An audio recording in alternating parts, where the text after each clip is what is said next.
Hello and welcome to the How Could You Forget podcast, a podcast where your hosts Gurdon, Lexi, and Eric come together and learn about a topic that maybe you'd forgotten about, never heard about, or it's simply too good to forget.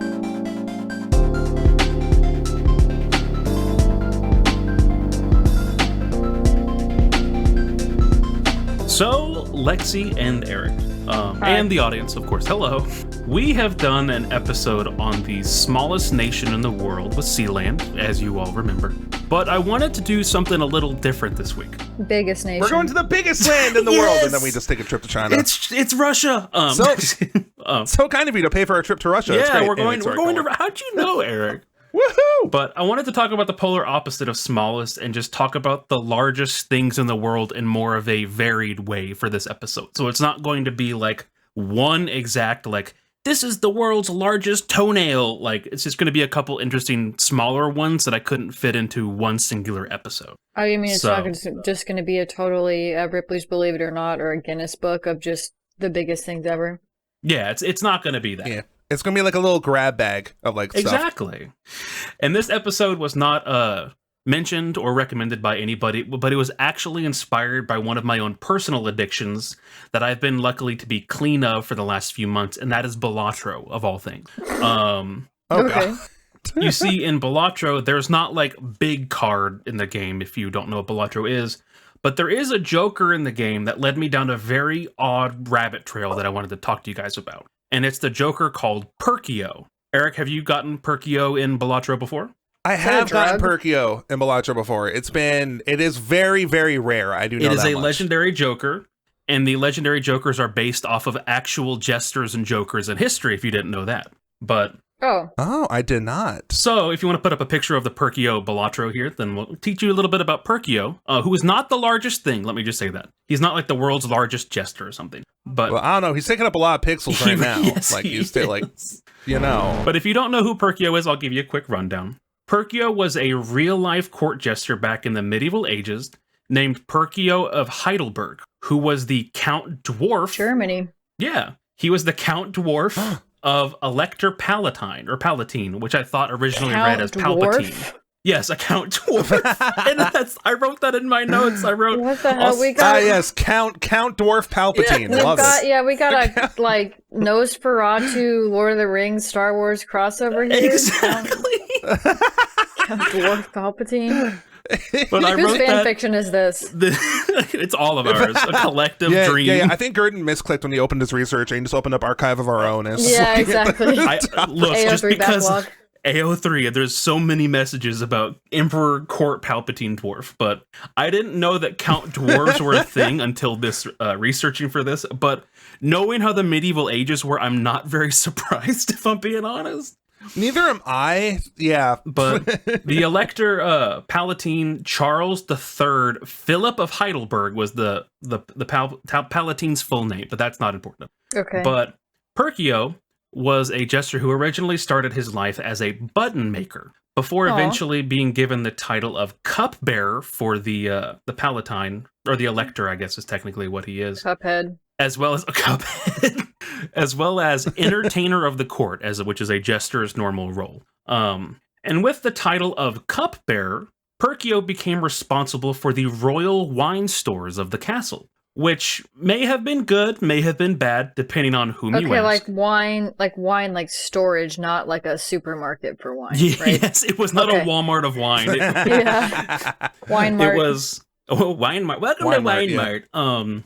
Because it might have been a bad thing, because Perkio was one of the heaviest drinkers in history that I have ever seen. Well, that sounds like it's a great idea. He got his name from the fact that people would ask him in the royal court if he would like another glass of wine, and he would always respond in Italian, no matter how drunk he was, and would respond with "Perché no?" And if you don't know what that means, it's Italian for why not? So he would just always take more wine. Also, was he Italian living in Germany? I think so. I think he just liked. Okay, he just liked to say a random Italian word. Okay, yes. All right. But I love that. It's so good. That's what I'm saying. But From him saying Porcino, which again, I don't know if that's the correct Italian way of saying it, but he picked up Porcino. That actually might be it, Porcino. But it gave him the moniker of Perkio, so people would misconstrue him saying Porcino to Perkio, and so he started getting that name. And Perkio could apparently drink between 5 to 6 gallons of wine a day. Which is not very healthy for anyone, but especially you shouldn't be drinking. That took me a bit to process. How did he not die? There's no way. That's got to be self-reported. Like that's in his. I'm assuming that's what killed him eventually. But how was it not sooner? Yeah, because you can't even. I don't even think you were supposed to drink 5 to 6 gallons of water a day. Like I think you're bordering on like. Whatever that is, where you unbalance your electrolytes, so to speak, because you have so much water in your body. You'd also die from alcohol poisoning almost certainly, but especially if you were also a dwarf. Yes. Yeah. Wait, okay, was he actually a little person? Like yes, he was. He actually suffered from dwarfism as well. That's why he was the court dwarf. Oh my god. Okay, I thought they were just being mean. Okay. No, I mean they probably were also mean, gonna be for real, but they were just looking at him, he was like 5'3" and he was like, short! Yeah. So of course there's no actual photos because this was the medieval ages. But I do have a couple paintings of this lad here. I'm going to send a picture here. And there's also a statue of him because Perkio is a very big tourist attraction. But that's how he looked on the left next to a monkey. No, wait, why is... Ignore the monkey. Why the monkey? Why was... Ignore the monkey. Where'd they get a monkey? I think, I mean, if you had traveling entertainers or something along those lines, I'm assuming eventually... Oh, hey, do you want to see my wacky monkey? Like, and they'd probably be like, what's a monkey? Okay, yeah, so he definitely had dwarf it. Also, was this like a taxidermy monkey, or did the painter just manage to get the monkey to stay there while he was painting it? Like, it's probably taxidermy. That's a good call. It was either taxidermied or he was just getting beaten up by this monkey for 3 hours while they were trying to paint it. Goodness. He was just finding Perkio was actually the creator of the 100 Men versus the Gorilla that thing. Is exactly, yes. But he was all 100 men. Yes. But yeah, he was able to do it single-handedly over 3 hours. Yes. But back to his drinking habits real quick, because I haven't even gotten 2 of the best parts about Perkio. Yeah, because I was gonna say, if you were saying like we're talking about largest things, it's definitely not just him, because obviously he has dwarfism. So I was like, where is this? Yes, dwarfism. Where is this going? Yeah, no, he's the opposite of large. So I have to give a couple of things about Perkio, and then we'll get to why I've mentioned Perkio and what led me down this whole rabbit trail. Is that so? Again, he would apparently drink between 5 to 6 gallons of wine a day. Not healthy for anybody, let alone somebody with dwarfism. And some sources say that Perkio lived into his 80s, while other sources say he only lived to be 33. And if I had to guess, I would be much more inclined to believe the 33. Yeah, I would believe 33. I literally think that people with dwarfism, we're just now getting to the point where, like, in more modern era of, like, medical care, where people are actually living, people with dwarfism. Exactly, yes. Lexi, you're correct. Well, yeah, and it's also the added fact that this would have been before a lot of advances in modern medicine when the lifespan was already low. Exactly. So... Yeah. Bro, his job originally was a button maker. Like, what are you gonna do to pay for some medical treatment by making buttons and stuff? But anyway, right. But so the next part is either the funniest thing or the saddest thing to ever happen to Perkio. And I have to mention. I mean, it can be both. It's going to be both for you, Eric. Yeah. So whether Perkio lives to be 80 or only 33. His drinking did catch up to him, so I wanted to let you all have a moment, but to mention that, yes, his drinking absolutely caught up to him. And so he started to get sick. And so he did what any person back in the day would do. He went to go see the doctor. Okay. And so the doctor, seeing this dwarf of a jester and hearing about his drinking habits that, again, multiple sources said he could drink 5 to 6 gallons of wine a day, as well as that he might have had diabetes, which might have actually helped, like him drinking so much wine might have actually helped him with his blood sugar. Nope. He'd be in a coma. Nope. No way. Oh, genius. Nope. He was playing the long game. He was thinking really far ahead. He knew what he was doing. But the doctor, seeing that, I think you have diabetes, Mr. Perkio. You should stop drinking so much wine. Like, just only drink water. As up to this point, he only reportedly ever drank wine. Because, I mean, if you're the cupbearer and you're known for drinking wine, why not? So the next day... also, wine probably got some H2O in it as well. So, like, I mean, there's water in grapes. Oh, my God. So the next day... Perkio didn't drink any wine. And he immediately died. I mean, I can imagine it's similar to people who have struggled with addiction who, you know, they do drugs for who knows how long and then they quit. That shock to their system can sometimes be going cold turkey on any kind of demise. drug or addiction can actually just f you up completely. Right. Or mess you up. Sorry. I'm being PG. We made it, what, 12 minutes into recording and I already dropped the F-bomb? Let's go for more. I'm kidding. No. Right. But I'm no doctor, and most sources just end at that point. But I think that that's just Right. wild about him just, okay, stop drinking wine. The next day he died, and that doctor's probably like, oh, what have I done? Yeah, I what also do I don't know if I believe that. I don't know if I Yeah, believe I mean, that. obviously with like hindsight now, we can realize like what happened. But yeah, His yeah. liver Imagine if you're the probably doctor, you're just gave like, oh no, no. I just killed the jester. I just killed the king's jester. What? But like Oh. Lexi mentioned before, what does this have to do with the largest things? What I've started this whole thing. Does he have the largest liver or something because he drank all the time? So It's funny, just so dude. bloated. It's That would just be so Like, funny. for real. I don't know how his liver was even... Well, Perkio wasn't just in charge of the royal wine stocks. He was also in charge of the Heidelberg Tun, which if you don't know, the Heidelberg Tun is the roughly 58,000 gallon wine barrel that is in the Heidelberg Castle. huh, What? a little bit Okay. large. It is very large. It is so large, in fact, that they have built a A dance little floor bit on top large, a little bit excessive. of it. Yes. A little bit too much for me, frankly. Too It's much? not very demure. It's a little, oh my god. Do people still say demure, actually? I don't don't know. think so. I think that's actually illegal. I'm going to have to arrest I don't. you. Okay. Oh my All right, that makes- goodness. They built this dance floor on top of it because it was just so large and taking up so much space that like that's They how built large it this was. dance floor. We built it. But The wine people- cask thing. yes. But people find it very humorous and very funny to think that a medieval court jester dwarf running around and operating the world's largest wine barrel. And like just imagining that this thing is again huge. I'm going to show some photos of it very quickly here. Here's how big this thing is next to some people just Oh, standing wow. next to it. Whoa. Okay, so why did they have that though? Like, what were they known for producing wine, and they just thank had you so so much? much for asking, Alexis. Oh no!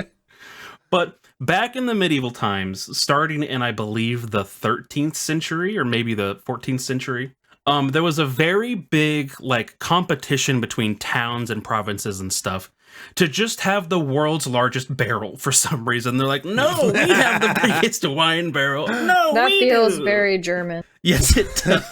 It's just so German coded. But the tun was originally used to store the local wine growers' quote wine tax, where they would bring a certain amount of wine to the tun as tribute to the lord of the area. And Okay, so they wait. needed So there's this. like hundreds of different kinds of wine in this barrel. Yes. It's not even the same kind. It's just No. all mixed.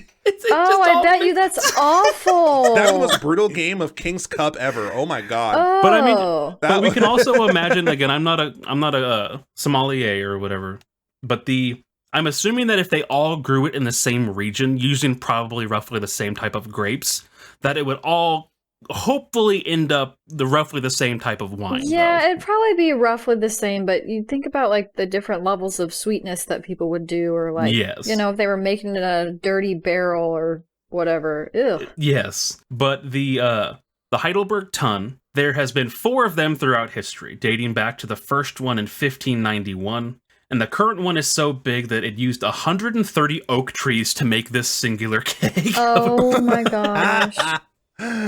The title mean- for the go ahead. Oh no, I was just saying. I think that's 100 oak trees well spent. Honestly, I think so too. No, we could Like, have, we could have built like homes and infrastructure. Nah, we built the wine barrel. we one need a place singular, How am I gonna hold all this wine? 100 oak trees. 100 suspiciously shaped oak trees in the background. Oh my goodness. Oh, But- perfect. 100. like- yeah, I keep looking at the image. Sorry, I just keep looking at It's the so image and being big. like, it's not that big. And I look below and I'm like, oh, that's a human. That's a Yes. that's a whole ass person at the bottom there. Here is an older photo of it from the 1900s, whenever they were first taking photos of it. Which again, it's still Oh my insanely large. And I mean, it makes sense they would have a floor up there. It's free real estate for how much it's taken. And this is in the castle or by yes, a this castle? is in the Heidelberg castle. Wow. But there are 3 images of it there. But like Lexi, when you were asking about why did people just do this, is that there was this rivalry between these places, and then I have the bigger ton, and it was more of this German competition. But then once they made this 130 oak tree, 58,000 gallon ton, nobody really went, we should make a bigger one. Because in 1751... Because they were probably like, we don't have any oak trees left. There's not a single oak tree left in Heidelberg. What do we do? This dude just took the entire lumber market and just put it towards this barrel. This one barrel. Oh, sorry, ma'am. I actually can't fix your roof because there's no more lumber. So you're just going to have to, like, put hay on it or something. Royal decree, I sure you understand. So you're cutting a little ahead, but I will mention that apparently they abandoned the castle pretty shortly after actually building the ton, because Are you kidding me? Which they moved. The king or the court or whatever he was like, I don't want to live in Heidelberg anymore. I'm gonna leave, and so he just left. And so the castle began to fall into disarray, and people would come by and like try to raid it. I don't have that in front of me. I didn't write that down. Oh, okay. It was the new ruler of Bavaria. So he decided to move from Heidelberg to somewhere else in Bavaria. But when they left, looters came through, of course, and were like, oh, hey, here's literally free building material of stone from a castle and wood and benches and stuff. And wine. But Lexi, they couldn't break apart the wine barrel. Well, there are axe marks into the wine barrel from people trying to get into it to either get the wine or just to like, I'll use this for wood, but they couldn't because it was so big. Imagine and so if they would have used that to make a structure. That would have been amazing. They did make a structure. It's a barrel. Exactly. Big barrel. But shortly after they actually built this, the latest Heidelberg ton in 1751, the ton almost immediately began to spring leaks. And so they just stopped using it, like just a couple years after making it. But eventually, after the king left, or whatever, the new ruler of Bavaria left, it just started to fall apart. Like the castle was apparently becoming dangerous to even go into. But for some reason, the ton survived for the entire time of its existence. Like some French dude in was it late 1800s, 1900s was like, we should do something with this castle. Like, this is a really cool castle. Like, let's make this a historical landmark. And so he would like deter visitors and looters, and like he lived on the grounds until eventually people started noticing, like, oh, hey, this is a historical landmark of like an actual castle from history. Let's keep this alive and let's start renovating the area and make sure this barrel doesn't get messed up. Because again, 130 trees and it's almost 250, or it's over 250 years old. So they started to actually preserve it and do all this sort of stuff like that. But now it's just a tourist attraction that they also very much show Perkio, and you can buy Perkio merchandise. There are little Perkio statues. And one of those images he's the mascot. Yeah, that's why I said he's the mascot. That's why I had to mention Perkio. I mean, Lord knows he probably drank half the freaking barrel in his life. Yeah, really. Exactly. That's about all the history of Perkio in the ton in literature, aside from some songs about like, oh, Perkio, the dwarf, he did this, and like random little things that they've kept up through history and stuff. But little folk tales. Oh yeah, little folk tales and little stories about him. You can still go see the Heidelberg ton if you, of course, go to Heidelberg. But I realized that this, again, would not make an entire episode. So I started looking up a couple other big things and large things. that was the largest barrel of wine. Yes. Yes. Okay. But, so I started looking up some stuff. And what I came across next was the Rainbow Sheik. Do you all know who the Rainbow Sheik is? The who? Is it a gay sheik? It is not a gay sheik. Oh, okay. I knew you would guess that. Rainbow as in like chic as in like fashionable, or chic as in the ruler? The ruler. Okay, no, I have no idea. Well, the Rainbow Sheik is not the man with the most expensive or the largest car collection in the world, but he has some of the largest cars I have ever seen in my life. And to describe these does not do it justice, but I need to mention that he, I think his collection of cars is worth over $2 billion, by the way. while the guy in Is he first... living? Oh yeah, he's still alive. Oh, okay. Dang. While the car collection that is the most expensive is the Sultan of Brunei, with an estimated $7 billion collection of rare supercars. But the Oh my Rainbow Sheik, goodness. I think he's much cooler because the Sultan of Brunei, he's like, I have a really fast rare car. While the Rainbow Sheik went, I want a Hummer that's 7 times bigger than a regular Hummer. Like, Oh my goodness. he made this Hummer X1 or X3. Oh my goodness. Huh? Can you describe for the audio listeners, Eric, what you're looking Okay, at? I can describe it. It Okay, is. Yeah, you do that. I'm still processing. It is obviously the shape of what a Hummer looks like. So, I mean, you have to look that up if you don't know, but it's kind of looks a little jeepy, looks a little like a military slash SUV sort of thing. And people are standing below it, and there's probably looks like They don't maybe even a go to the man. top of the tire.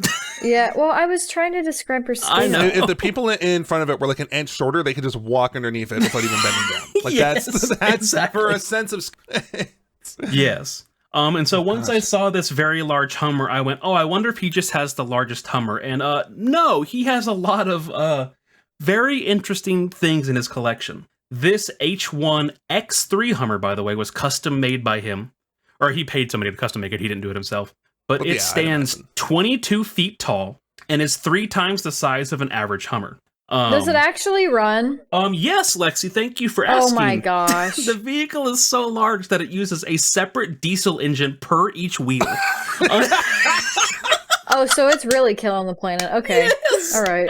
I mean, to be absolutely fair, is. I don't know if this would be street legal. I don't know how much Absolutely he actually not. uses it. So I have just a whole slew of images because, like I said, he has a $2.5 billion collection of vehicles. I couldn't find much about this, but he basically has what I would only be able to describe as a long Jeep. And not the way that you would think. What is that? It's a long Jeep, Lexi. It looks like I asked ChatGPT to make a wide car. Like what? Yeah. Like, what That's like is- 3. That's like. Well, no, it's actually 2. Yes. The width of 2 Jeeps, Yeah. but the grill is the full. But how can there be 2? Wait, why? What's the point? Why is there 2 G? There's not even another wheel in the other car. Like what? No, exactly. But that's Oh, why. okay. That turning radius gosh. would be god awful. Oh god. But back to the Hummer very quickly. I forgot to mention this. So that top part is not actually a Jeep part, but it's actually an apartment. It is so large that he built an apartment in the top Oh my part of goodness. this Hummer. See, that would be cool if it was like actual like camping rooms or Yeah. something I like that. can Like it see didn't I can run. see like the back of the chairs and shit. Okay, that's actually kind of cool. Yes, exactly. I can see this being like an RV. You know, Yeah. you can't really take it on the road anywhere. Oh, but you know, Eric, I will get to the RV a little bit later. Don't worry. He has an RV that I think okay. is Oh my the most goodness. insane RV I've ever seen. And you mentioned earlier that you thought that the Rainbow Sheik was a gay sheik, and no, he just really loves rainbows. And I wish this was a joke or a way to explain it any more than just he loves rainbows.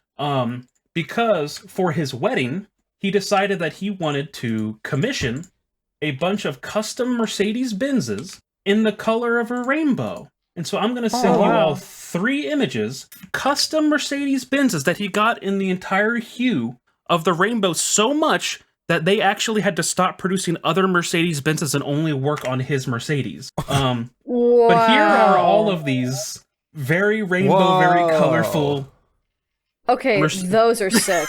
They're very, Those very are sick. Also, They if you should cool as make hell. those like I Normally. love To sell. in Yeah. the second image. I like how there's like a bit of a bisexual car on the top right. I There's love like a it. little purple and then it goes a little bit blue. Also, if you didn't notice this, again, for audio listeners, on each of these, I think they're classic Mercedes, probably from the 80s, I believe, there are rainbow decals running along the trim. I don't know if either of you saw that, but there is a rainbow Oh, that yeah. goes around the wheel well and under the lights on some of them. And these, again, were all custom made just for his wedding. we need this wow. in GTA 6. We Yes. But not just these few vehicles that I sent here, though. Apparently, a lot of his collection features rainbow decals, interior, seats, paint, and more. Just like He just really likes colorful vehicles. He doesn't want to just go with the basic of make it black or just make it gold. Like, he likes rainbows a whole bunch. That's why he's known as the Rainbow Sheik. I mean, if you're gonna be somebody that has a lot of money and buy cars, why would you just buy like, this car's white, this car's gray? Like, why would you do that? I love this. This is so. Well, it's him. Exactly. It is so me. It's gay. Right. Again, non-derogatorily, of course, but like the Sultan of Brunei, like, again, he has the largest collection, literally estimated at $7 billion, or some estimates put it at $10 billion. Yeah, that's probably just, like you said, rare old but cars. It's just fancy supercars. Like, he has like 200 Ferraris, a bunch of Lamborghinis, and all of this stuff. But again, it's just, oh wow, look at all these cars. Like, there's almost nothing interesting to it. And again, when the Sultan of Brunei sees this and hits me with one of his cars, I'll be sad.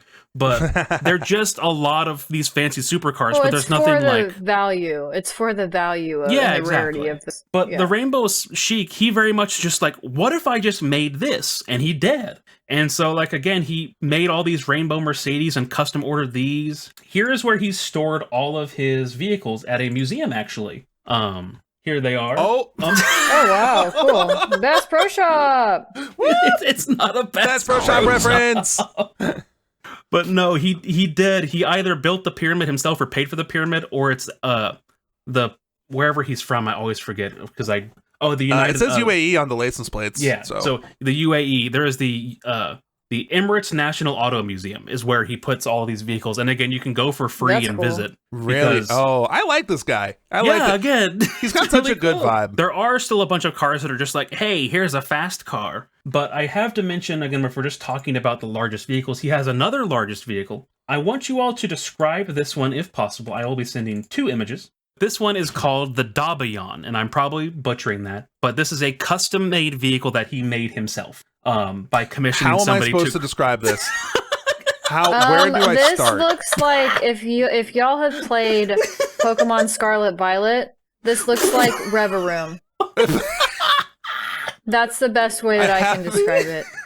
But if you want to know what that is, the Dabayan, it is a custom vehicle that the Rainbow Sheik had made himself. That is considered the world's largest SUV, if you can believe it. Really? Really. I don't see how that vehicle has any utility. Yeah, I would. Yeah, or its use in sports. Yes. Well, Lexi, let me describe it. The technical side of it, at least. It is a 10-wheeled combination of a Jeep Wrangler, a Dodge Dart, and a military truck. Why would you put a Dodge Dart with a military truck and a Jeep? Like, the Jeep and the military truck makes sense, I guess. Like, trying to go was just like, look at these SUVs. off-road. I'm gonna just smush them together like freaking Play-Doh. But I'm really not getting the Dodge Dart edition there. So, Lexi, yeah, I actually don't even know. Is the Dodge Dart like an SUV, or is that no? Just I don't believe sports car looking thing? Yeah. So Lexi, and if you want to zoom in on this part, Eric, for the video, if you look at the second image that I sent, if you look at the bumper of the big car, you can see the Dodge Dart bumper hidden underneath, like next to the stairs. That is the Dodge Dart. Oh my god! I can see it. It looks like it's just squished under there. What the hell? Oh wow. my gosh, it's so funny. It's so funny. I love it so much. Because this guy Rainbow just goes... Sheik was like, you know what? I love a Dodge Dart. Put that on there. I love the Dodge Dart. Just slam the bumper in there. I like it. Yes, exactly. But Eric and Lexi, if that wasn't already hard enough for you to imagine and describe to the audience, I'll end this trip down the Rainbow Sheik Road with his other world's largest truck.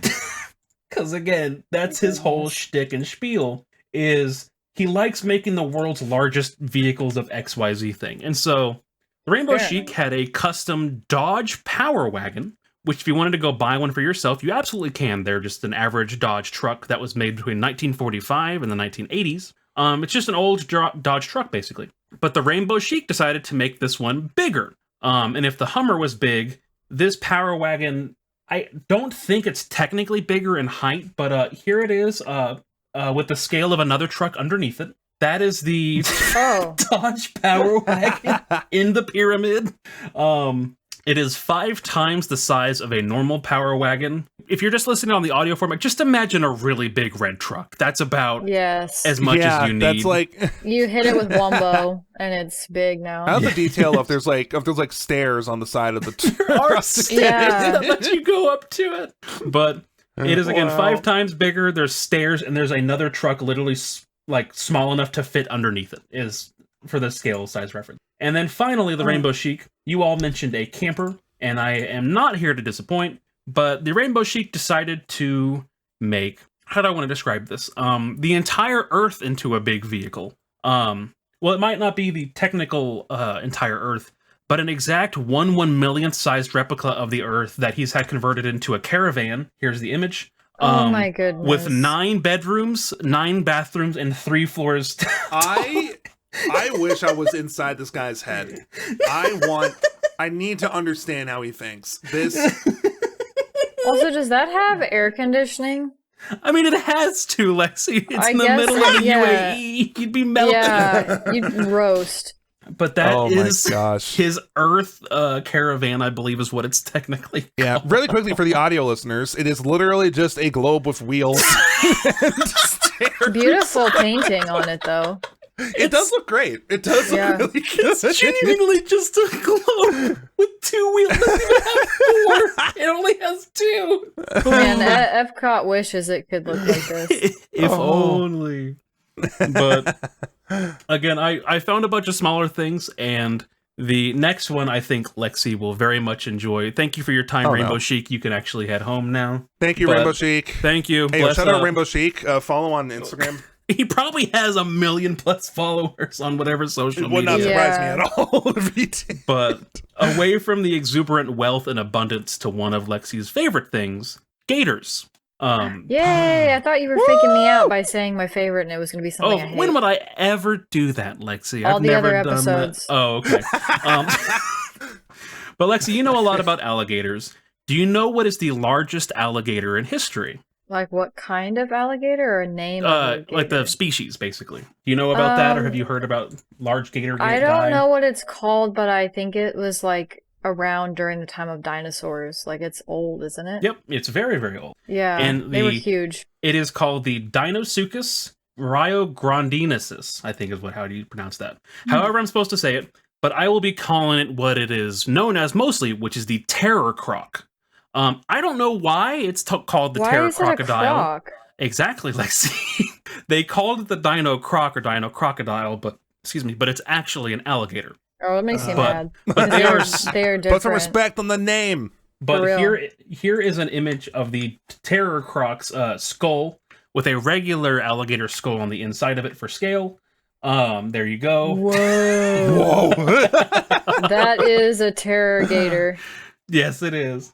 Yeah. If you wanted to, like, the size difference is like legitimately, you could probably scale up a regular alligator skull by probably 3 to 4 times, and it would be still a little small. Yeah. It's that big. Very tall. But the teeth alone on the terror crocs are the size of bananas. I don't know why every article described their teeth as the size of a banana, but here we That's a good way to do it, though. I instantly was able to picture how big the teeth would be. Exactly. That's crazy. I'm going to keep calling these terror crocs, and I'll try to describe that a little bit going forward, but I think they were named Sad. before they realized that they were alligators, but they just kept the name because I don't know if terror gator just doesn't sound as good. Well, Terror and gator. if you look at it though, I mean, in the really big gator, the terror gator, because I will refer to it as that, the bottom half of its mouth does look a little bit more pointed, Mhm. and so maybe they thought that it was more of a crocodile than a gator. But the rounded out like little snout that's gator. So That's exactly the classification was the snout is much more gator-like, while the bottom part they thought was more crocodile. So that's kind of where the confusion comes from. Thank you very much for using your gator knowledge with that, Lexi. Like, actually, I was going to say, Um, was that like is that a difference between crocodiles and alligators? 'Cause I'm Yes, gonna be it honest, is. I still don't know. Okay, alligators all right, are thank you. smiley little fellows. Aw. They've got the puppy. They've got the puppy snout. They're rounded. Crocodiles are the V. They will just eat you. Oh. Yeah, they will crocodiles just are. eat you. They're the Nice. sharp V mouth. Alligators, I think they're smiley puppies because they got the Aw, rounded snout. Cute. That's very cute. But these terror gators is what, if I'll call it for Lexi's sake, could grow to the size of 40 to 50 feet long and were native to North America about 80 million years ago. they Not were surprising. They were in they- the swamps back then. Yeah, they were Yes, probably in exactly. Florida. they were You know, able- honestly, I'm gonna add in this little tidbit. This might not be true, but like the reason why they might have called it a terror croc is because depending on because you know Pangea, they might have been in an area where there wasn't really alligators in the like when they found this, so they were like, oh, must be a crocodile. But then they could look back as most alligators are, and or like a lot of them are in America. Mhm. So that would make sense if they found this not in America, or like, you know, somebody that's not from North America found this. Oh, it must be a crocodile. Exactly. And I'll get more into the science of that here in just a little bit, because as of the time of recording this, a Smithsonian article and a full abstract came out at the end of April 2025, like literally last month. Oh, That basically is trying to decide if they are actually crocodiles or actually gators, and we'll get more into that in just a second. But I got to hit some of my notes on the way there. But these terror gators were the apex predators of the time. If you could imagine, a 40 to 50 foot long gator could kill most things with ease. Here is an image of an old-timey image of one of the first skulls, as well as a metal cutout of the size, if you want to just see how large these guys are, because they are ginormous. wow. Let me. Ooh, oh, they're up there. That tail whacks you, you're done. Yes, Oh you my are gosh! very Yeah, the tail You is are- over half the yeah. body. Yes, exactly. You are thumped. But while the terror, I wrote, while the Death Gator 3000 is very cool, scientists have been doing research on these monsters and trying to figure out about their history. So, like I said, there was a study from the Smithsonian published in April that might have uncovered some really cool things and caused a big conversation about these gators. Because back in the day, giant crocodiles and gators were almost extremely commonplace, according to this. Like meaning way back in like the 80 million years ago they were common? Yes. Okay. But there were about 3 or 4 different variations of just giant crocodiles in the world, including ones the giant caiman Purvosaurus of South America, the Sarcosuchus of South America and Africa, and then of course the terror croc. The quote here from the article says, "It almost looks like it's the norm to have giant crocs at a given time. Giant crocs are not something special," end quote, which I don't know if Lexi agrees with that. I think a giant crocodile is pretty special. I mean, maybe 80 million years ago they weren't, because they were probably everywhere. Yeah, they were probably Like- very scary. Now they're special. But the classifications and the specifics of the what they call the terror croc was that it didn't line up well with classification as either a gator or a crocodile. As the area that they found the fossil records in, they determined that the terror crocs to be alligators based off their snouts. But at the same time, the area that they were found in was very marshy and on both sides of a saltwater body, which again, gators can't live in saltwater. Yeah, that's right.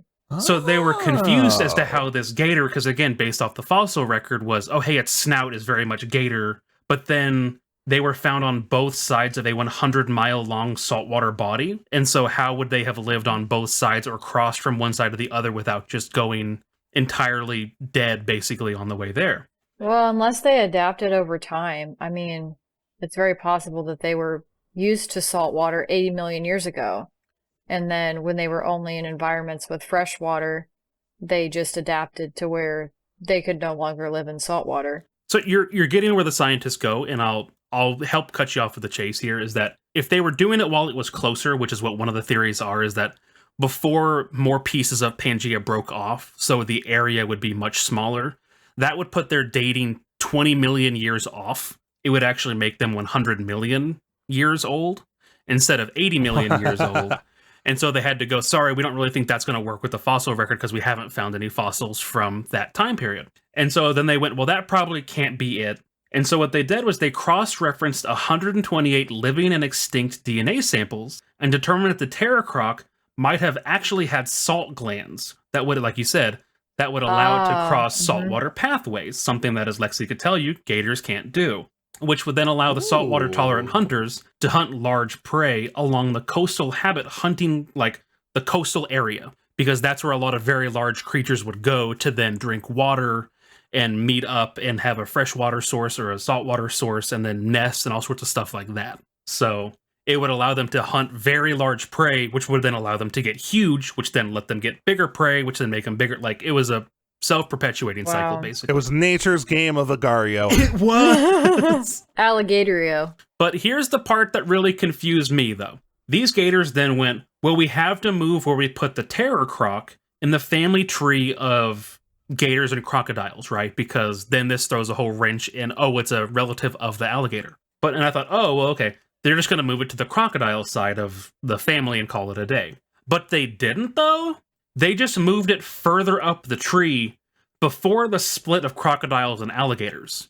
That makes a lot of sense, actually. But then they're also saying that it's not a relative of gators, which then confuses me very much. Yeah. And so I don't really understand that. I Yeah, mean, that's it's a little very bit odd. possible it could be its own thing. It's kind of like caimans. I mean, caimans are kind of like in a weird, they're kind of gator, kind of fit their own. Exactly. Yeah. But it's a You can't put them in a box, man. You can't. They're huge. That's why. True. But it's a common ancestor of both crocodiles and alligators now. And so is it still both a gator and a crocodile, or like its own box, kind of like you all just both said. But even after doing all of this research and findings that just came out a couple weeks back from the time of recording this, some scientists don't believe the new position is where the terror croc should live at all. They entirely say they don't believe, because they don't believe that the terror croc could have survived in salt water for long periods of time. But they said that they could have ventured out into salty areas in dire circumstances. And so that, if that's another possibility, that would throw a whole other wrench into it and just confuse it even more, basically. So even the scientists can't get this one straight.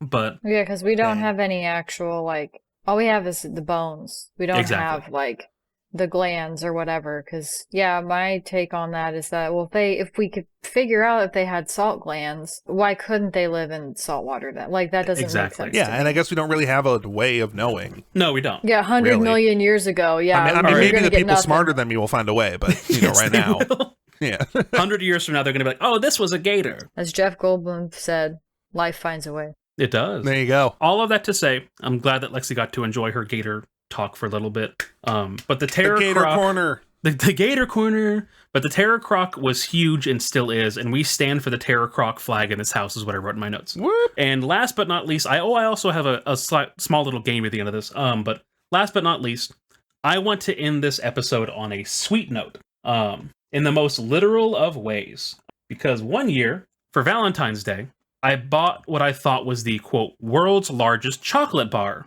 sold by Hershey No. for my ex. She was an asshat and was upset after I bought this for her because she said it made her sick of chocolate. I have to find the image of the Why world's didn't she largest- just break it up over time? You're correct. You are very, very correct. So here's an image of the world's largest chocolate bar. It's I just mean, a chocolate bar. That I looks mean, like a large chocolate it is bar. a chocolate It bar. is 5 pounds. It is a 5 Yeah, I was gonna say it just chocolate looks like a bar. normal Like- chocolate bar. Then you read that it's like over 2 kilograms, Like, and you're like, that oh, is okay. huge, but This bad boy is 5 pounds of pure Hershey's milk chocolate. But after remembering this, I feel lied to. And the argument I had with my ex about just save the chocolate, that you don't need to eat all of the chocolate within a week of me buying it did for she you. actually eat it in like mostly one or two sittings? She tried No to way. eat most of it in like 3 to 4 days because she said it would go bad after like 3 to 4 You days. put it in a baggie. Oh my god! Yeah, put it in a baggie, put it in the fucking not okay. Second up follows. Put it in the fridge. You know, like it's fine. You guys are exactly, and that's why I'm mentioning this, because I'm still salty. But I never would have bought this chocolate bar if I knew it was just a lie. Is what I wrote in my notes. I mean, it was still 5 pounds of chocolate, my guy. I mean, yeah, but it's probably not the world's biggest. It's not the world's largest How much chocolate did you bar. pay for that? Do you remember? You can actually buy this chocolate bar right now if you'd like to. Here is a link. Buying it right now. Included. Well, I mean, actually, it's Hershey's. So I probably wouldn't like it that It is much. available in stock. I think it's gone up in price. $50. Oh my gosh! I mean, that's for 5 not pounds of bad chocolate, that's about not- $10 a pound. That's really not terrible. Yeah. I I mean, you know what? Hershey's Buying is your a- chocolate bars in bulk, I kind of get it. Hershey is fine. It's, Yes.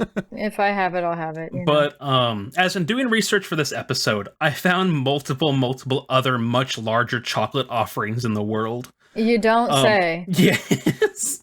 The first one that I found was the quote world's largest individual chocolate, which very much upset Okay. me because it is a 13,852 kilogram of pure chocolate created by Hershey's as a Hershey Kiss. Oh my gosh. Oh, and they're not even that good. So Hershey's. Oh my god! Wait, how big is it again? 13,852 kilograms of pure chocolate. Kilograms. Also, how is my that not gosh. melting? Air conditioning. That is true. It is under a lot of lights. It is under a lot. Yeah. And Oh, Hershey's, no. honestly, Hershey's, because it's not, I don't want to get canceled. It's not a very high grade chocolate, as we all know. Oh no, Hershey's sucks. Hershey's is terrible. I will take the cancellation for you. Hershey's is terrible. I'll eat it. Again, I love chocolate, so even if it's chocolate adjacent, I will still eat it. They're not a very high quality chocolate. Most of it is the milk and the sugar and all that. So like it melts very quickly. Like it's a very low melting point. So You're I very can right. only assume that the room was just very cold. Yeah, to, you're like, gonna to have a counteract hot the lights tub. and everything on it. Yeah. you're gonna have a hot tub or a puddle of chocolate. Chocolate whatever hot going tub on. isn't that bad of an idea, honestly. I should add that Yeah. in my house You if I ever should. become a millionaire. Yes. Hit up the Rainbow Chic. I don't know if I want that going through the pipes of a hot tub. That sounds pretty nasty. So there's this 13,000 kilogram of pure chocolate. Again, created by Hershey's. And while this wasn't a chocolate bar, it was a gigantic Hershey's Kiss, as you can see. But what upset me again was that they not only sell the world's largest chocolate bar, as I found earlier, they also sell a, quote, world's largest Hershey's Kiss as well. Yes, I've seen that. I think I've had one. Or I've One gotten one pound cake. before. I think I've seen that before too. But you can't just Why does it lie. have, wow, the reviews are shockingly like more negative than I figured it'd be. Yes. Oh, It's it only has 3 stars. almost- People have bad experiences with their world's largest Hershey's Kiss. Who would have thought? No, it's almost like it's the world's largest chocolate kiss that you can buy. That's not on the text. That's not what it Yeah, says. but they might have an asterisk. Do you see? there. You're on the website. True. But while they may have already made the world's largest kiss in 2007, on top of that, when they say they sell the world's largest chocolate bar, that 5-pound bar is almost nothing, as the world record for world's largest chocolate has been broken a whole bunch of times, with the world's largest chocolate bar, as of recording of this in 2024, being a 416 square meter chocolate bar from Ecuador. Bro, we're recording this in 2025. You just said 2024. Now, whatever. It's all the same thing. That's when it was made, Lexi. That's That's when the largest chocolate bar is in 2024. Yes. Oh, okay. Yeah. Here's the from the website. By the way, I had to point this out. The website, "curd" is the word. I don't know why, That's funny. but according to the Guinness Book of World Records website, the world's largest chocolate bar, being 416 square meters, it's longer than 5 pickleball courts long, which is such an odd What in the world? measurement of comparison. But that's Also, what where's the- I was gonna that? say, I don't even know how big a pickleball court is. Isn't it similar-ish to tennis? I thought it was a similar-ish size. I to would a tennis assume so. court. Maybe a little smaller than a tennis court. Yeah. But I had to mention that because it's such a dumb unit of measurement. And the actual Also, where's world's- a picture of the bar? It's Because I behind don't him. see it. That's the bar, Lexi. The floor? Yeah, yes, Lexi. They're stepping on it? They're not stepping on they're in front of it, Lexi. What do you mean they're in front of it? Look at that picture. Oh, okay. It's They're literally on in the front of ground. it, Like, and then it's the bar is laid out on the ground. Yeah. Okay, okay. I was like, you built the largest chocolate bar, and you're stepping on it with your grippers? That's nasty. Stepping It adds want no flavor, Lexi. Come on. I don't want gripper chocolate. I don't want gripper chocolate, quote Lexi 2025. Yeah, But it's gross. the world's largest chocolate bar, as of time of this recording, took 12 hours of continual work to glue together chocolate with chocolate glue before they eventually broke the bar Ooh. into literally 100,000 pieces and then donated all of the chocolate to local schools and community centers in Ecuador. Okay, that's actually really Aw. cool that they It's didn't that's go extremely waste. cool. I take back. They didn't put their grippers on it, and they donated it. Okay, Yeah. No pretty gripper cool. chocolate. There we go. And Shout out. Chocolate W. chocolate to Ecuador W. You see, you don't have Although, to hold eat on. what, Lexi? Hold on. As much as I think that's really cool that they, did this, got the world record, and then they broke it back up and distributed it. That part's really awesome. They were gluing together pieces of chocolate into the chocolate bar. Does that not count as a They why would used that be a chocolate chocolate bar glue. then? They literally used a form of a chocolate to basically Oh, I melt guess you the don't chocolate. really have an baking supplies big enough to Yeah, bar, I was so gonna say, guess. like making something like you would Yeah. have to kind of like do it in pieces. We're making the Okay, world's I'll be largest nice. oven, and on top of I was gonna say, I don't think there are any real ovens that are 5 pickleball courts I wide. don't think Currently. so. Yeah. Yeah. But according to the Guinness Book of World Records as well, if you were to consume one bar of the world's largest chocolate bar every day, you could have a piece of chocolate continuously each and every single day of your life for 30 years straight. It was how much chocolate Oh, that sounds was. amazing. Yes, it Sounds great to me. That's the goal. Woo. I love that. But I have a couple honorable mentions that are not super deep, but super interesting still, I thought. You can also, I wrote on this one, the Antarctic desert is actually the world's largest desert, measuring over 5.5 million square miles. So when your kid or nephew or niece comes over and tries to brag about knowing deserts, just nod disapprovingly and say, sorry kid, you're wrong. The Sahara isn't all it's cracked up to be. The Antarctic desert has it beat by over 2 million square miles. That's what I'm going to say that to my cousins next time I see them. Oh my goodness. The largest living organism on Earth is a species of seagrass in Australia that lines the southern side of Australia called Posidonia australis, or ribbonweed, because in 2022, scientists came to discover that the wall of seagrass along the Shark Bay was actually one gigantic living organism that had cloned itself over the last 4,500 years to create not just the largest plant in the world, but straight up the single largest living thing on Earth as well. Wow. The plant covers an area of the seafloor that covers about 200 square kilometers, which beats almost every single other competitor by quite a large margin.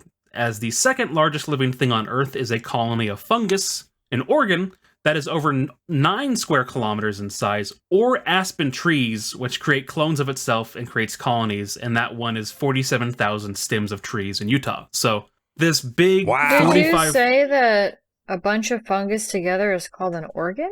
No, in Or Oregon. it's in Lexi. Oregon. It's in the state of in Oregon. Oregon, the state. Okay, I was like, Yes. That would be an ominous thing to call a bunch of fungus. Yes. Just an Oh organ. God, that'd be horrible. yeah, that's why I'm like, oh, I don't like Sounds that. like a horror plot. But the fungus, of course, just grows and it becomes a colony. And then aspen trees, which I didn't know, there's a specific type of male aspen trees that will then just sprout out or like shoot out little offshoots that are identical clones of itself. And some of these have been going for a very long time. So Is learned that a lot just about like through asexual reproduction? basically, but it's Yeah. weird with Tree? trees. I forget there's a specific term for it when it comes to trees, though. But Oh, that they aren't they like self-pollinating or something? it's some fancy word. I'm not a treeologist, so I'm just gonna ignore Yeah, I know that, nothing though. about trees. But All I know is that they ruined 100 oak trees for that wine tub. That's all I know they about didn't trees. ruin it, Lexi. It's still around. Those trees are still doing something. But like I mentioned at the top of this episode, there are a bunch of boring largest things, like Mount Everest is the tallest mountain. But I wanted to bring up one of my favorite websites that I found while I was researching this topic after hearing about the 5 pickleball courts long, by the way. It is a website called measuringstuff.com. Don't either of you go there. Large boulder the size of a small boulder.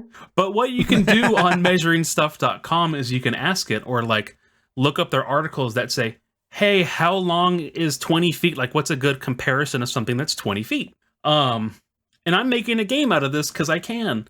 It's Oh, really simple, no. really.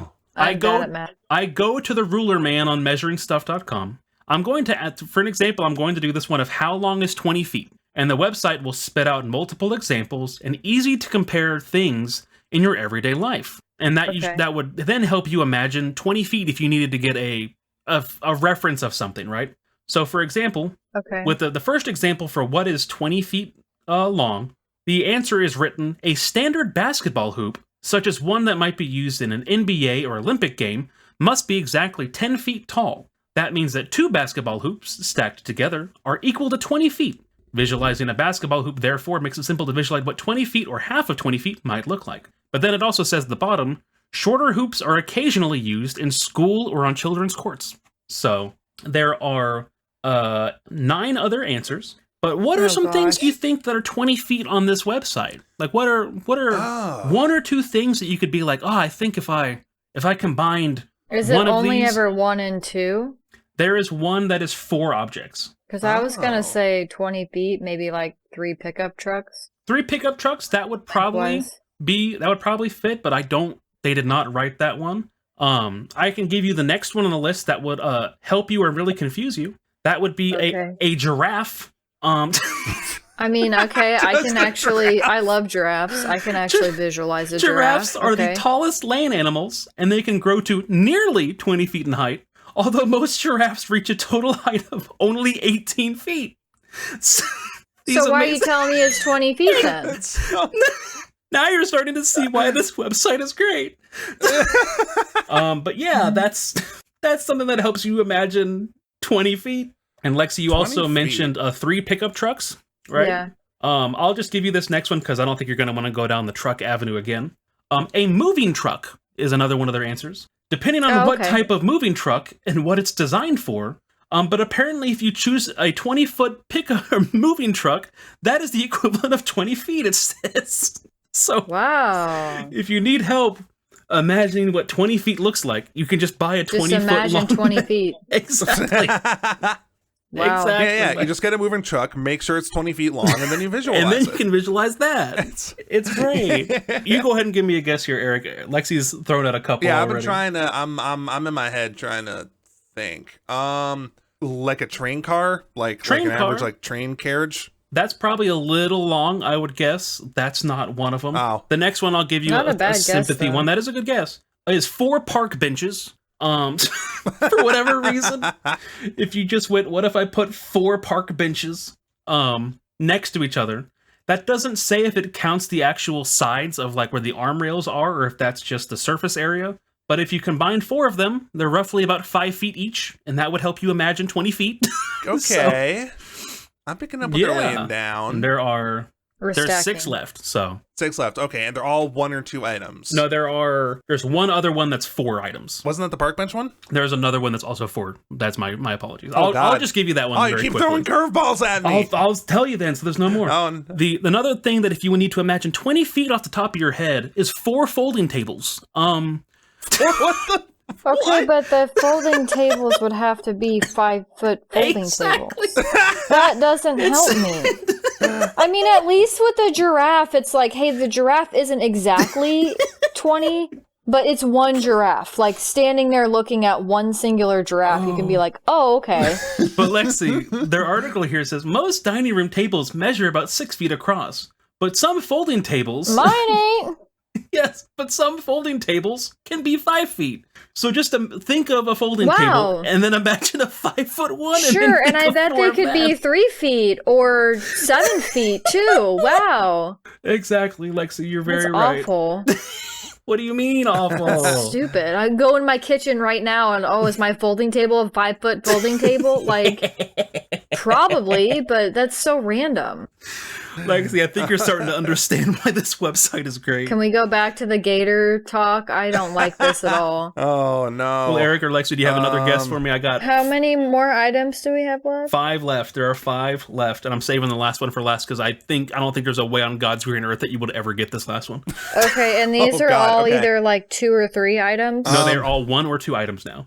Oh, okay, we're down to 1 or 2 items. 1 or 2 items. All right. You know what? I'm going to try and spin it full circle. I'm going to say that the next one is a young oak tree. A young oak tree. That would be a great actually, maybe guess. just like a regular oak tree. I don't know how tall trees get. I don't know either, Eric, but I like where your brain is, and I'll reward you with the way your brain is going, because one of the answers here is a string of lights for Christmas. Would be 20 feet. When do you see the string of lights just laid out? Like, when?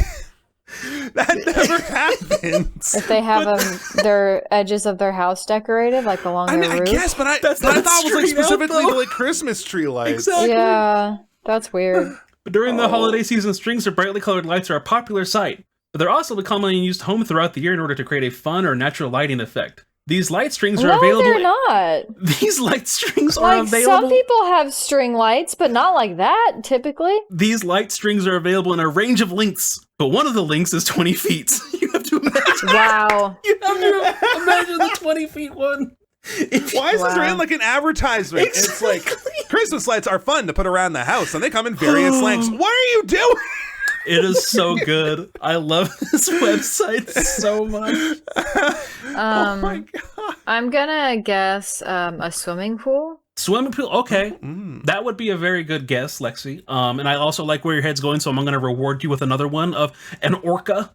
That would be 20 feet Yeah, let me just imagine Shamu real quick. Wait, aren't orcas like huge? Are they actually only like 20 feet? Orca length. Maybe like lengthwise, they're probably like thicker, but the length of an orca typically ranges from 23 to 32 feet long. They're not even close to correct. Also my the gosh. fact that like orcas, like SeaWorld got in big trouble for having orcas in captivity. You're not supposed to do that. That's like killer for them. Yes. I don't know if there's many places that has an orca in captivity anymore. But then, So Lexi, how many people are really going around looking at orcas anymore? Lexi, you need to have a mental image of an orca and the exact length and dimensions of the Yeah. orca, and then shrink it down just a little bit. I'm just so mad because, like, the average, like, if you've been to a zoo, you've probably seen a giraffe. Like, giraffes True. are pretty common. True, I And can they give you the do really giraffe. well being in a zoo environment because they just need a place Leaves. to roam and, Yeah. and, like, food. And they so it's- also have a lot of verticality too, so you don't, Yeah. So like they do fine in a zoo, and I don't think there's been reports of like that it's inhumane for them to be in captivity. Unless Exactly, of course Lexi. it's a jank place. We're not gonna get on that giant rant, but like I would say that the average, I'm just speak for maybe the average American, probably has been to the zoo at least once and seen a giraffe. Like maybe with school or something. So. That one I'm like, oh, okay, a giraffe. But yeah, an orca, like, bro, where was I going to see an orca at? But there are 3 left, and if any of you can get one of these, I'm going to be shocked. Oh, lordy. Can you give us a hint as far as, is it another animal? Is it an object? Is it... One of them is an animal. Okay. Another singular Okay. one is a thing you could find in your house. And then the couple are things that you would find in your house if you have a long house. I guess a driveway? Driveway, that would be a good guess. That's sadly not the answer. Eric, you got a quick one I'm for gonna me? guess 2 meese. 2 meese? 2 mooses together. I think Oh, that would be okay. more than 10 Well, I don't know, feet. because I don't know, maybe because mooses are huge. Yes, right? they are. Yeah. The average adult moose can range between 8 to 9 feet long, so Oh, okay. you'd be a little short, but that could fit. I mean, Jeff's also a little short too. They're How larger. Canadian of you to How throw Canadian. moose out Yeah, there. baby. But Eric, I'll give you guys the 2 long objects in your own house. 2 long rugs. Okay. They gotta be 10-foot rugs. Rugs can vary Like, greatly in size. Hold on. This is the Hold article, on. Lexi. How many people are gonna have 2 long rugs in their house? Because, like, everybody that I know, even the few people I know that have a very large home, I don't think they're gonna have a 10-foot rug. Also, how do you even know that they're exactly 10 feet? Like, it's not out of the question. But, like, that's gotta be a pretty large, like, living room or dining room area or That's why I something said if you enough have a to get long a house, 10-foot Lexi, rug. you'd have to Yeah, have a you long have a house. really long house. Like, I might have a family member with, like, a living room area big enough that maybe a 10-foot rug would fit. But, like, one. But Lexi, this article here can really help you out. It won't, but it says that rugs can vary greatly in size. Yeah. But many long Wow, you don't say. But many long rectangular rugs, which are often used for the floor, for covering the floor in hallways. Thank you. I didn't know that. We have a hallway runner in our house. I don't think it's 10 feet. If you measure these, Oh my god, I'm going insane. and they Okay. either Okay, keep going. if they measure either exactly or right around 10 feet in length, then if you put these rugs end to end, you can visualize what 20 feet looks like. Then why don't you just roll out a roll of paper? Like, This is the best website ever. This is my favorite website ever. Holy, oh my So god. good. Oh my god. I hope we I'm haven't crying. lost the majority of our listeners by this They're point. crying. Theo Firefox is laughing so hard right now. Oh, I hope so. Rod Jackson is just crying beautiful tears. 2 more.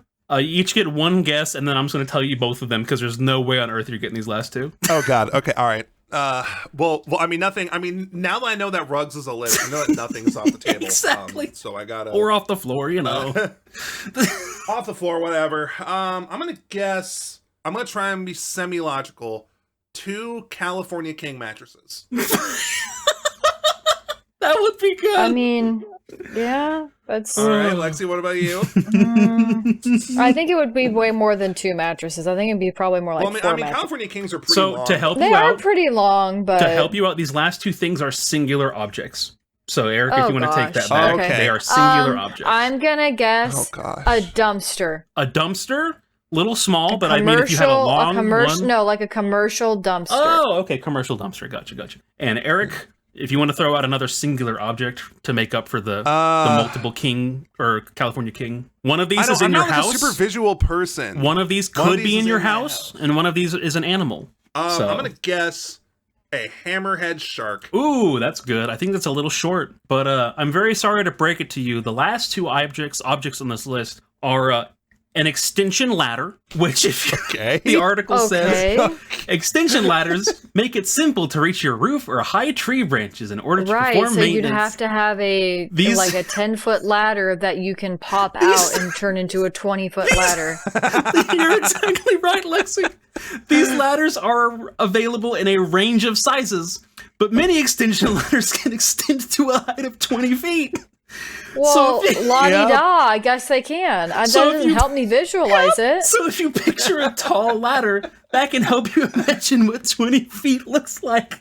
And while many of these ladders can be folded down into smaller sizes, folding extension ladders might only measure 15 or 20 feet, so they even don't. Oh my goodness. They immediately disprove Soul their is own. leaving my body. It's so I good. can't. Oh, Eric, you drum roll, please, for the very last one. Drum roll. All right. The final thing that it measures 20 feet long, according to measuringstuff.com, is a Carnotaurus. Oh, actually, I can visualize that. Thank you, Disney's Animal Kingdom and Dinosaur. A Carnotaurus. I can visualize a Carnotaurus. I'm so happy. Yep. They got me with that one. What? All the Eric dinosaur fans out there. And for the people at home that are not dinosaur fans, a Carnotaurus is a carnivorous dinosaur from the Cretaceous period.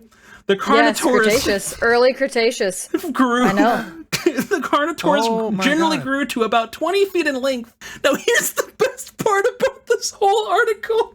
Only one skeleton of this dinosaur has ever been found.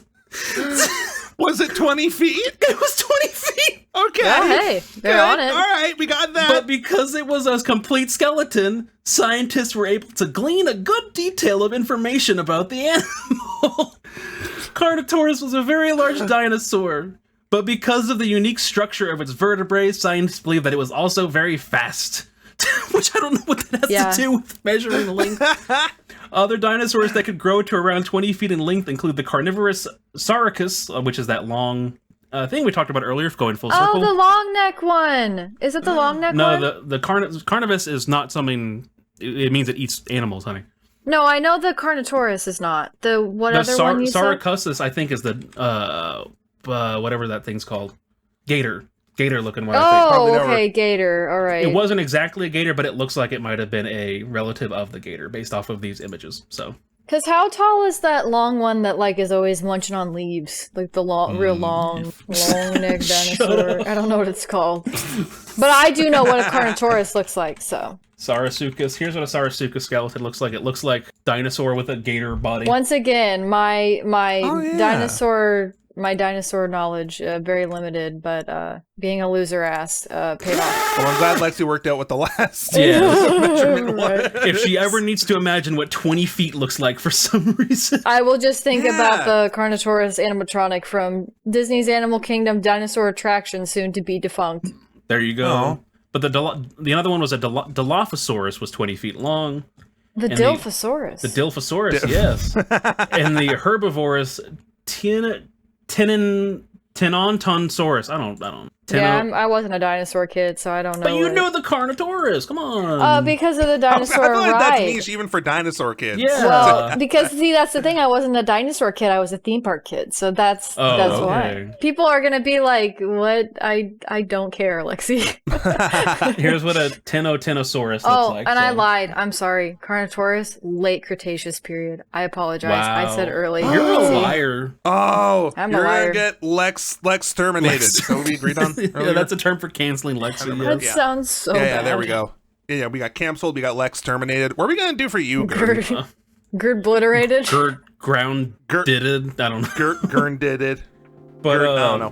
But we'll workshop it. We will. Okay. We'll ask the audience. Actually, leave a comment if you can think of a way to cancel me in the. Yeah, there we go. Lord knows you might need it someday. Yes. Gerd-ed. But I'm going to find more things on this website because they were still making comparisons of how long is blank thing as late as 2024. So they've been doing this for quite a while now. See, they are doing the Lord's work. Absolutely, they are. Thank you all so much for watching and listening. This one might have been a little bit longer and a little bit different, but hopefully you learned a couple things and were entertained by us just rambling and talking about dinosaurs towards the end there. I learned how long a Carnotaurus was. That's the most important and takeaway. that an orca might be 20 feet, but also might be longer than 20 feet. Yeah. But we've got to give a huge special thank you to all of our patrons over on Patreon, both my channel and Eric's channel. Thank you all so much for the continued support, and we hope you enjoy this episode and many more. We have a huge backlog and many more to come. Lexi, Eric, you guys sign off. Any more puns? Anything funs? I have no puns. See you later, terror alligator. Yeah. That was a good one. See you later, crocodile. Terror crocodile. No crocodiles, she said. It is a gator to me. Even if they come out and say it's a crocodile, it is a gator to me.